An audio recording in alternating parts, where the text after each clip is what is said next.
भोपाल से बोल रहा हूँ। इस समय हम भोपाल के नेहरू नगर कोटरा इलाके में हैं और हमारे साथ में महान चित्रकार ईश्वर कृष्ण टेकाम जी हैं, समाज सेवक हैं, राजनीतिज्ञ हैं और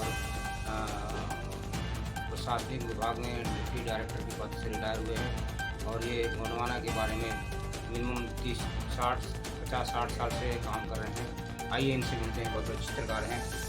जय सेवा सर टेकाम साहब।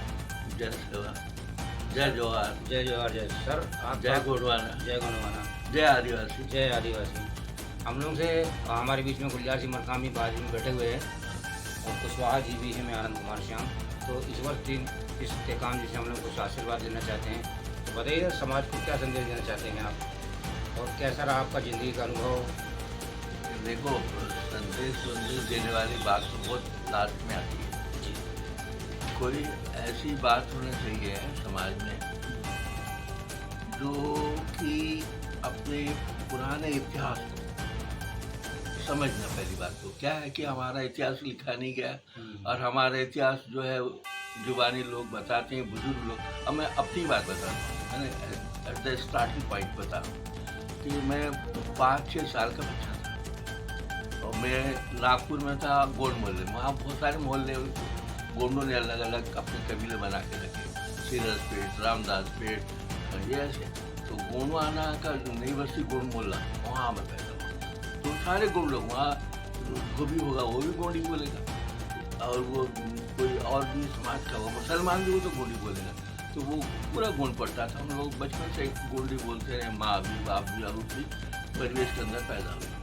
तो क्या हुआ कि 5-6 साल की उम्र में मैं एक बुजुर्ग आदमी था, काला सा, वो कहानियाँ बताता था और छोटी मोटी। तो हम लोग कहानी की दिलचस्पी बच्चों को रहती है, तो मैं भी बोला चलो बैठ जाते, हम बच्चों बैठ जाते हैं।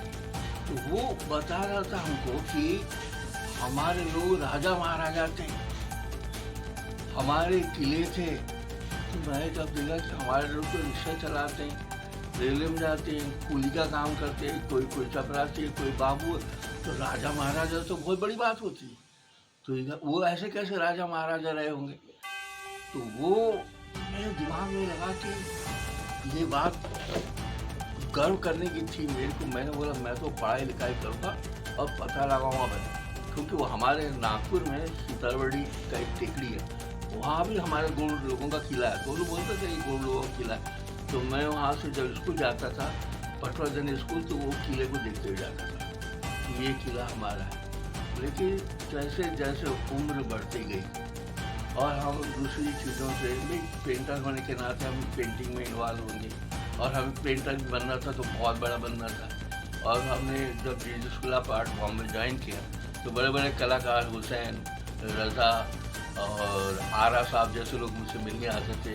फिल्म के कलाकार नाना पलसीकर वो आते थे, तो क्योंकि उनका छोटा भाई शंकर पलसीकर हमारे का डीन था, तो उससे मिलने आते थे और वो मुझसे मिलने आते थे। तो मैं पेंटिंग के अंदर ही पूरी तरह इन्वॉल्व था। तो मेरे को लगता मुझे तो बड़ा कलाकार बनना। पहले तो मुझे एडमिशन नहीं हो रही थी, मैं 3rd ईयर में एडमिशन लेने वाला था। तो बोले नहीं एडमिशन नहीं होगी। मैं बोला एक भी गोंड आदमी इस कॉलेज में पढ़ा होगा, जीसस स्कूल ऑफ आर्ट में, तो मेरे को एडमिशन नहीं चाहिए, और नहीं पढ़ा तो मैं एडमिशन लेके रहूँगा। और मैंने डायरेक्ट 3rd में एडमिशन लिया। वो कॉलेज का स्टडी किया तो मुझे लगा कि वही चीज़ें हैं यार, हम नागपुर कॉलेज पढ़ते थे, पोर्ट्रेट और कंपोजिशन, ये कोई खास चीज़ नहीं है। तो मैं कुबला जाता था। तो मैं क्या करता था, एक हॉल था वहाँ, उस हॉल के अंदर में मिनिएचर पेंटिंग थी, मुगल कालीन, वो मुझे अच्छा लगता था। मैं शांत रहता था और मैंने कहा यार कुछ क्रिएशन हो नहीं सकता और हम जो सोचते वो बना नहीं सकते। तो हमने वो कॉलेज छोड़ दिया और ये कसम खा के छोड़ा कि इस कॉलेज के जो विद्यार्थी होगा उससे बड़े कलाकार मैं पैदा। और देन मैंने मनीष पुष्कर को 7 साल तक ट्रेनिंग दिया, एजुकेशन किया, साइकोलॉजिकल हैमरिंग की, और वो आज पूरे विश्व के अंदर में आर्ट के फील्ड के अंदर नामी है। और जो मेरे प्रिंसिपल्स पेंटिंग के उसको फॉलो करता है, आज भी फॉलो करता है।